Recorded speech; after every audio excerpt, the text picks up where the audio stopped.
Hey everybody, Tony here with my final review here in Verona, which is that of Verdi's Nabucco, which I saw at the Arena di Verona. The conductor was Daniel Oren, the production and costumes were done by Arnaud Bernard, the sets were done by Alessandro Camera, the lighting was handled by Paolo Mazzon, and the chorus master was Vito Lombardi. This review of Nabucco is also dedicated to the Zaccaria of the evening, Rafael Shivek, who just celebrated his birthday. So, Signora Shivek, if you're watching this video, I hope you had a very happy and awesome birthday, and think of this review as my birthday gift to you. With that said, let's get on to what I thought about the production and costumes. Overall, I found it to be quite interesting in terms of its concept. Monsieur Bernard and his crew basically transported the entire action of Nabucco from the ancient times of Babylon all the way up to Italy during the 1840s, where Nabucco first premiered. And this also had some historical context in which Italy was fighting against Austria to obtain their freedom. And this also was the first time Nabucco premiered, especially during such tough times where Italy longed for independence and unity. And it's through the chorus of Va Pensiero that the Italian people felt something really deep, not just through the beautiful music composed by Giuseppe Verdi, but also a great sense of unity, fraternity, liberty, and love of the fatherland. Va Pensiero is basically the centerpiece of this opera, and this production plays it quite well, as we, the audience, also wanted to hear an encore of this wonderful chorus. And of course, Va Pensiero pretty much defined the Italian people, as evidenced when the first showing of Nabucco happened. The audience basically waved the Italian flag after the performance of Va Pensiero, and especially after the entire performance of Nabucco. The first few acts does start off as sort of a period piece from the Italy of the 1840s. Like, we had a lot of citizens scampering around trying to evade war zones from cannons, shotguns, and many other firearms being aimed towards each other. And we also see the devastation that the Italians had to go through and trying to obtain their freedom from the Austrians. And this was basically the time of the Risorgimento, especially when King Vittorio Emanuele ruled Italy. And the people longed for national pride. They longed to be independent. They longed to really make themselves stand out in terms of their identity. And one can definitely sense the overall turmoil the people have went through and what they tried to do when they wanted freedom, especially for their fatherland. And then when we go to the second half of the opera, especially starting off with Va Pensiero, it starts being a play within a play. Like, we see the very first performance of Nabucco, and before the end of the opera, Nabucco, who was first seen in a sort of general's uniform, appears in his normal costume to rescue Fenena. And the opera seems to end with not only a very great and rousing premiere of this opera, but we see the audience and we see the people in general cheering for their fatherland of Italy.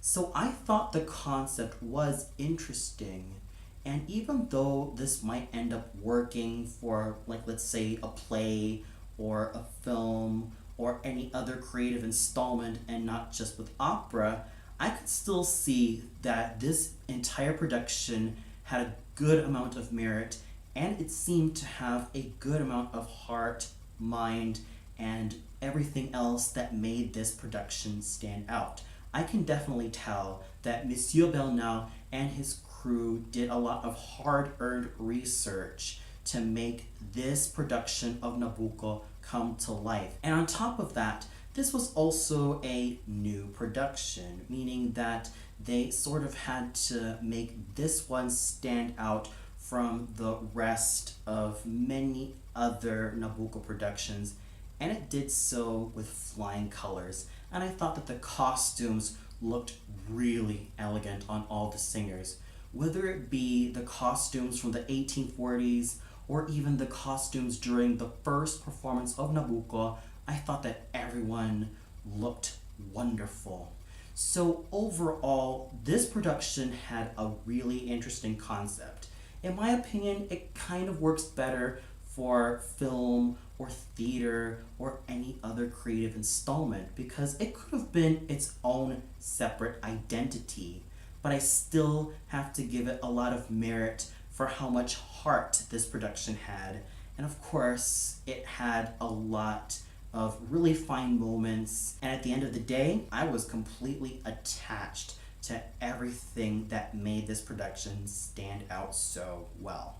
And now we get to the singers, starting off with George Gagnitze, who sang the titular hero of Nabucco. I have been following this particular dramatic baritone's career for quite some time, and he shows no signs of slowing down, and he seems to really embody this role with a lot of toughness, endurance, strength, nobility, and poignancy. He was especially moving in his duet with Abigail de Perdona, and he managed to shade each and every line with great emotion that I practically felt for Nabucco when his power as a king was unjustly robbed by his illegitimate daughter Abigail.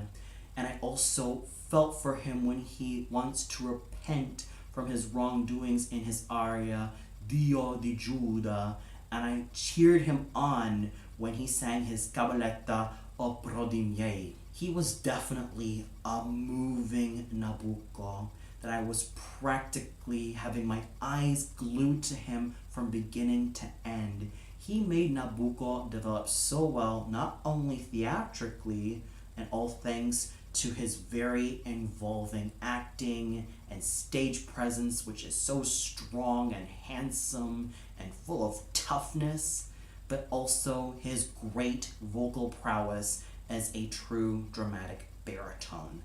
That rough and wide-ranging voice, and of course that burnished timbre that I love in any dramatic baritone were in full evidence in how George Gagnitze performed this really iconic character. Then we go to Abigail, who was sung by Susanna Branchini. My first experience with Signora Branchini was through hearing a couple of clips of her on YouTube, mainly of her singing Odabella and Aida. And I thought that she had a full-sounding, really gorgeous voice, which, though strident, manages to have a lot of really fine moments. And I thought that her portrayal of Abigail was quite raw in terms of characterization and in terms of the way she sang it. Yes, there were times her voice was kind of pushed and shaky in some areas, and I would have loved to have a more focused, laser-like, and piercing quality a la Birgit Nilsson, Gina Gigna, Maria Pedrini, Leonie Rezenek, Hildegard Hillebrecht, Ingrid Piona, and many other great dramatic sopranos of the past, but I digress. I still have to give Signora Branchini a lot of kudos for everything she did as Abigail. She made her haughty and proud in one moment, and during her death scene, she was able to thin out her voice quite well, and she just did a very fine job in her characterization. Even though there were times her voice did have a little bit of edge in some areas. But I thought that edge was used to such a fine advantage to show Abigail's extreme and really high-strung character, which Signora Branchini pulled off really well. Nino Surguladze was a solid venena, and she had a really gorgeous stage presence. She was able to be quite the antithesis to Susanna Branchini's proud and high-strung Abigail. She made Venena quite passionate, loving, and tender. And I thought that Nino Surguladze did a fine job in terms of how she acted the role. Yes, there are times her voice did sound a little bit edgy in some areas, and sometimes it was a little bit too vibrato-y for my tastes, but I still have to give Miss Surguladze a lot of credit for singing this role well, and even acting the role really well. She was able to embody Venena's purity and beauty, all thanks to that fine lyric dramatic mezzo voice, even though it can be a bit edgy in some areas, was still fine sounding. She was able to do a fine job with Venena, all thanks to that fine lyric dramatic mezzo voice, and of course her characterization, in which she was able to make Venena not only another pretty girl, but she was able to make her quite strong in her own special way. Rafał Siwek was absolutely magnificent as Zaccaria. And what I really like about this particular basso cantante slash profondo is his absolute presence. With those glowering glares and that really sharp feature that he has, not only in his face, but in his overall being, Signora Siwek's forte seems to be the slightly villainous roles, a la Worm from Louisa Miller, and of course Mephistopheles from Gounod's Faust, and let's not forget about the Grand Inquisitor from Don Carlo. And here he was playing Zaccaria, and I thought he did the role very well. He was able to make him a very strong and fierce character. He was able to make him quite tall in terms of his presence, and he made him quite the fighter from beginning to end. And he had an absolutely wonderful stage presence, complete with a certain toughness and strength, but at the same time complete with a great amount of regalness that he was able to give to Zaccaria. I have to give him a lot of high marks for his fine characterization, and of course his really great singing in all of his arias, which I thought he sang very well.